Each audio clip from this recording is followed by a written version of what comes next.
Like, let's just pause for a second and let's think about it. Spooky season. Fall. It is the best season on the planet Earth. Okay, so this fall I have a massive TBR list. If you guys just hold on, can I even do it? Boom! All these books are books that I want, and they all fell. All these books are books that I want to read this fall. I'm so excited to read them. We got some fantasy, we have some contemporary young adult today. We got some, and I have nonfiction books this fall. We got middle grades reads, we got it all. Let's start with the middle grades reads. Okay, let's do that. So this fall, I'm so excited. This fall I want to read Amari and the Great Game. Okay, this is the sequel to Amari and the Night Brothers. I read Amari and the Night Brothers this year in April, and yo, like, I gave it a 5 out of 5. It was so good. I loved it so much. So fun. Like, it was just so fun. Okay, yeah, this little girl, she inspired me in April, so I'm not even gonna lie. BB Alston, like, I see you, like, yes. Amari and the Great Game. This is a sequel to BB Alston's Amari and the Night Brothers. This book is basically just about Amari coming back to her the summer program that she attended the year before. So I'm really excited for this book. I have a trip coming up this fall. I might decide to take this on the trip with me. We shall see. The next book that I have on my TBR list is a series of unfortunate events, The Wide Window. If you guys didn't know, I have recently been reading a series of unfortunate events, rereading it.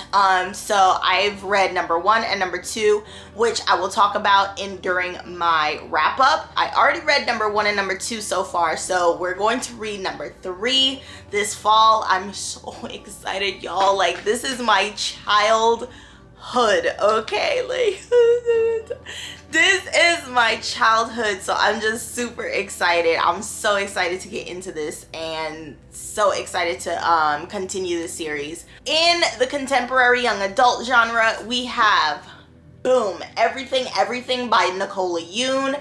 I read The Sun Is Also a Star in September, and so this book is definitely next on my list. I'm really excited to get into this book. I'm really excited because I want to continue reading more Nicola Yoon books. Of course, I've heard great things about her as an author.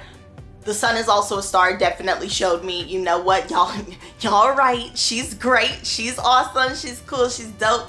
So I really want to get into everything and continue reading her work. And then, yeah, so we're gonna see how this one goes. I read The Sun Is Also a Star for summer, so maybe I'll read this one for fall. The next contemporary YA book that I have is Yoke by Mary H.K. Choi. Okay, so this book I'm really excited to read about because it's about 2 sisters, and anything about sisterhood, anything about sisters, I am all for. Like, that is probably one of my favorite things to read about. I've heard mixed reviews about this book. Some people say it's really good, some people hate it. I'm really curious to see where I stand in the, in the mix. Let's get into it. And it's also a very beautiful book. Has a very beautiful cover. Next, let's get into my non-fiction books. I have Rest here. This is called Rest by Alex Soo-jung Kim Pang. And this book I've been meaning to get into. So, overworking is the new normal. Rest is something to do when the important things are done, but they are never done. Looking at different forms of rest, from sleep to vacation, Silicon Valley futurist and business consultant Alex Soo-jung Kim Pang dispels the myth that the harder we work, the better the outcome. It is talking about a concept that I have been very curious about recently, especially since I am literally doing a lot right now.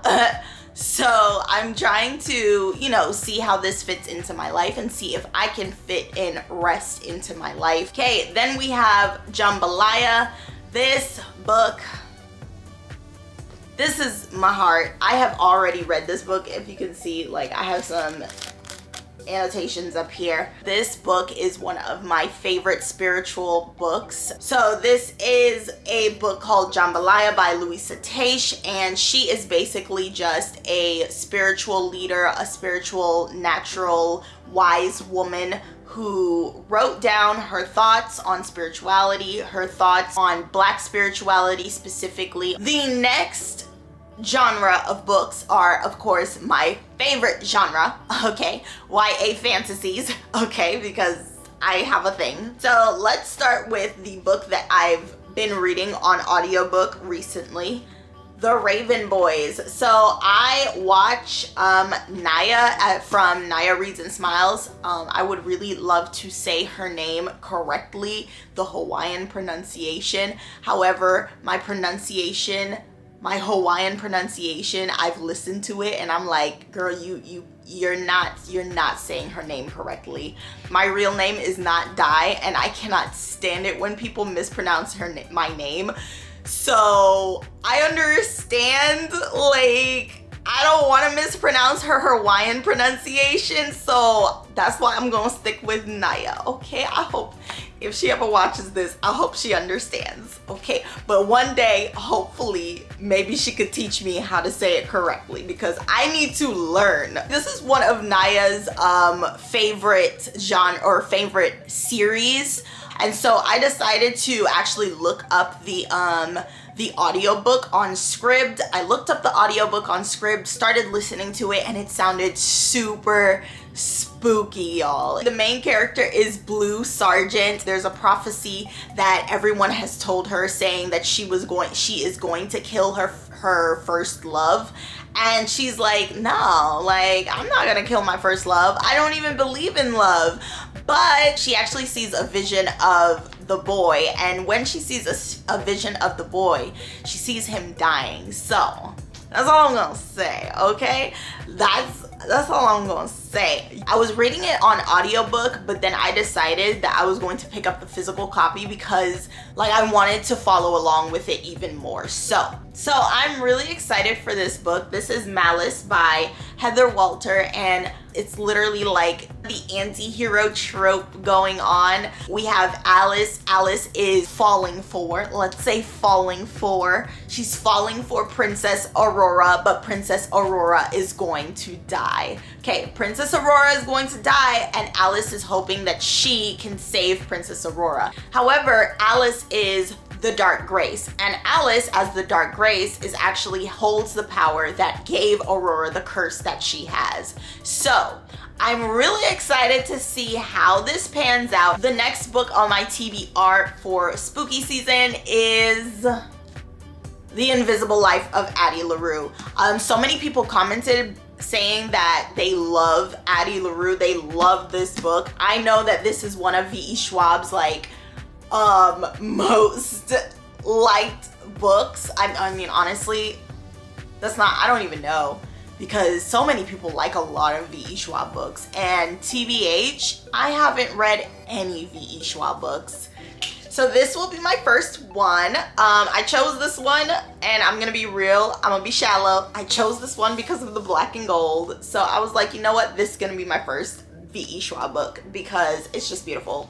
If you don't know the story of The Invisible Life of Addie LaRue is this woman who is cursed to basically live this invisible life, this invisible eternal life. So she has to live her life for the next 300 years, living in a world where no one can remember her, no one knows her name, and she's navigating through that reality. I'm excited to see who it is that's able to actually remember her, as it says that she met someone, a stranger, in the bookstore, and the stranger can remember her. I'm excited to see how that works out. let's get into it. Wings of Ebony by JL. So this book, of course, again, heard so many good things about it. It says Rue's family is her whole life. Her sister Tasha, moms, and the play aunties and cousins who live in East Row, the Houston neighborhood she calls home, are her world. But it is upended when the unthinkable happened. Moms is murdered, and Rue is snatched away by a father who abandoned her at birth. A father who now insists she follow him to his home, Gizon, a secret country of gods who wield a powerful magic. We have this story about this girl who finds out that she might just be either a demigod, she might be a god, she has mystical powers, her family has mystical powers. In it all, she kind of doesn't even want these powers. So, I love this concept. I love the concept of having magical powers, but deciding, yo, I don't want this life. Please take it back. Very interesting. I'm ready. Let's go. And the last book on my TBR list, I don't know if you know, but your girl, she's obsessed, okay? Y'all, A Reaper at the Gates. I probably left y'all hanging a little bit when it came to A Torch Against the Night, but that's because, like, I have found that this series might just be sacred to me. Like, this series might just be sacred to me, okay? I am obsessed with Sabaa Tahir and the work that she put into this series. I'm obsessed. Absolutely obsesionada. This is a part of my fall TBR. I think I might leave this one for like December. I might leave it for like December during my, I have a trip in December as well. So yeah. So I might just leave it for December so that I can read it on my trip. And yeah, okay. Yes.